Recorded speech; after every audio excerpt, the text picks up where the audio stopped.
Пресс-служба правительства отмечает постепенное втягивание в чеченский конфликт соседней Ингушетии. Здесь создаются роты самообороны, оборудуются огневые точки. Отношения российских пограничников с населением в зоне чеченского конфликта пока складываются непросто, заявили Интерфаксу в Федеральной пограничной службе России. По словам представителя службы, экстремистски настроенные лица из сопредельных районов Ингушетии и Дагестана угрожают расправиться с российскими пограничниками. Особенно напряжены эти отношения в месте боев между федеральными войсками и дудаевскими формированиями, где сейчас выставлены пограничные посты. Основной вопрос, который поднимался на заседании сенаторов, утверждение указа президента о продлении режима чрезвычайного положения в зоне Осетино-Ингушского конфликта.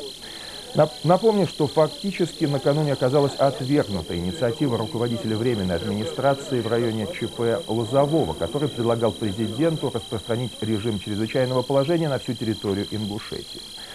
Одновременно усилился нажим на президента Ингушетии Руслана Аушева, которого обвиняли даже в пособничестве Дудаеву и в его укрывательстве. Стала спешно проталкиваться идея о новом объединении в Войнахскую республику. И цели здесь вполне прозрачные, максимально ослабить позиции президента Аушева. Сам президент Аушев вновь высказался в пятницу против распространения режима чрезвычайного положения на часть территории Ингушетии и заявил, что все его предложения о кардинальном изменении политики в Осетино-Ингушском конфликте... Вице-премьер Сергей Шахрай сообщил, что выборы в Чечне можно будет провести еще в этом году.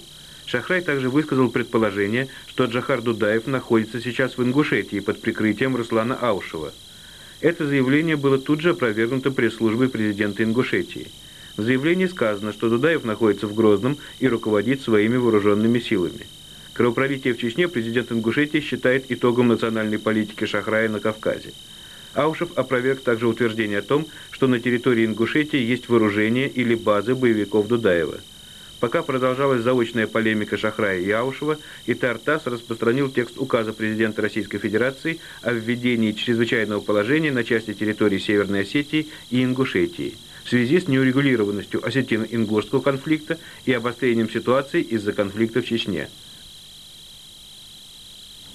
Информированные источники в Минобороны и МВД России сообщили, что в ходе боевых действий в Чечне погибло 735 российских военнослужащих, ранено около 2500.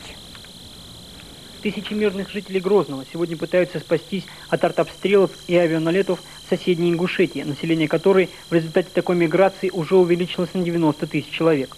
Основная нагрузка по эвакуации беженцев, помощи больным и раненым в этой войне легла на Министерство по чрезвычайным ситуациям Республики Ингушетия.